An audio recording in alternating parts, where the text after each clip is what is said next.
Tons of women were fangirling in the comments, saying they'd love to have his babies. Once I had baited them far enough, I nodded. A beat later I shot back. But Serena, you never even examined me. There were no tests. You kept insisting I was pregnant after several simple questions. Are you ready to take responsibility for that? Because if I'm not, then not only were you wrong, but you've also slandered me in front of everyone. I have every right to hold you legally accountable. In an instant, Gordon's face twisted with rage. He stepped in front of Serena, shielding her as he shot me a scathing glare. Even now, you won't own up to it, huh? There's no way Serena got it wrong. Just trying to drag her name through the mud. For all we know, you could get an abortion at some clinic and then say she misdiagnosed you. Gordon spot. I didn't realize you were this twisted, Jolene. You screwed up, and now you want to take a decent doctor down with you. The way he blindly defended Serena made my blood boil. I was 1 second away from slapping them both, but I held back. Instead, I calmly reached into my tote bag, pulled out a surgical report, and held it up to the camera. Abortion that would be impossible because I was never able to get pregnant to begin with. The surgical report glinted under the living room lights as I held it up to Serena's live stream camera chat, which had been flooded with insults and accusations. Seconds earlier, when dead silent, I hushed so thick you could almost hear the collective gasp of thousands of viewers. Gordon's face strained to color, and Serena's triumphant smile frowncy, her eyes narrowing as she stared at the paper in my hand. Read it, I said, my voice steady and cold. It's a hysterectomy report. I had the surgery 3 days ago, right after I was reborn. No uterus, no ovaries, no chance of ever getting pregnant. So tell me, Serena, how am I carrying a baby? I flipped the report to show the hospital's official seal, the surgeon's signature and the date. Bold and unmistakable. St. Anne's Medical Center. Elena Carter performed the procedure. You can call her. She'll confirm or check the hospital's records. They're public thanks to HIPPA. I signed a release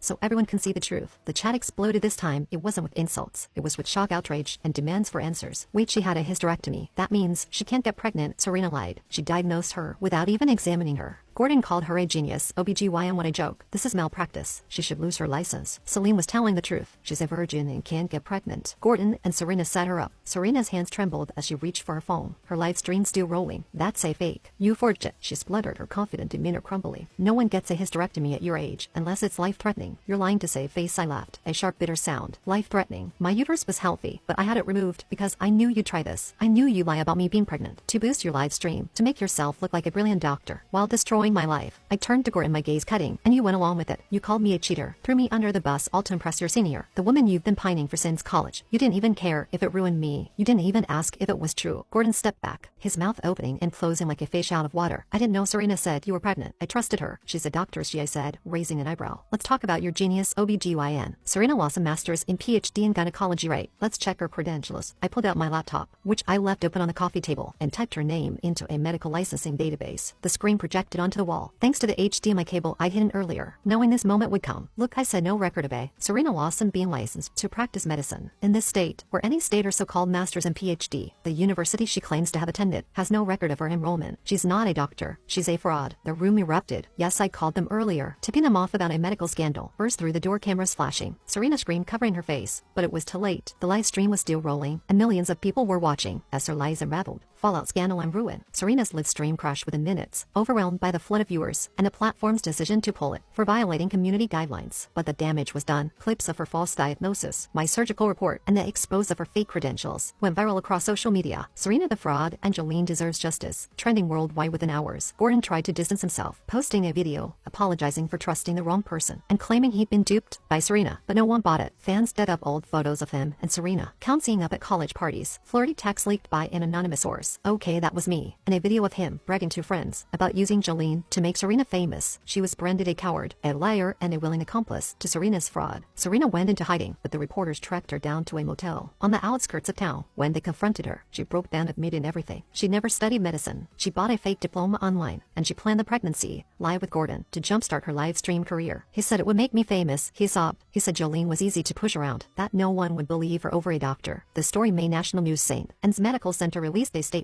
confirming my hysterectomy, and Dr. Carter did an interview defending my decision. Jolene came to me with a clear plan. She said she'd been through unspeakable trauma, and she wanted to take control of her body. I supported her choice. It's her body, her right. My personal information, which had been leaked in my past life, was protected this time thanks to a lawyer I'd hired. Immediately after being reborn, the men who'd harassed me before, I reported them to the police, and several were arrested on charges of cyberstalking. This time I wasn't alone. Thousands of people rallied around me, sending messages of support and donations to cover my legal fees. Gordon lost his job. His company company, didn't want to be associated with a scandal. His family disowned him, and his friends stopped talking to him. Tried to beg for my forgiveness, showing up at my apartment with flowers and a tearful apology. Jolene, I'm sorry, he said. I was stupid, I was blind. Please give me another chance. I laughed in his face. Another chance. You helped destroy my life once. I'm not letting you do it again. I called the police, and he was escorted off the property with a trespassing warning. The unexpected ally. A week after the scandal broke, I received a call from a woman named Mia. She introduced herself as a former patient at Serena's, or so she thought. I went to her for fertility issues. Mia said, her voice shaking. They prescribed me these pills, said they'd help me get pregnant, but they made me sick, really sick. I went to a real doctor, and they said the pills were unregulated supplements. They could have killed me.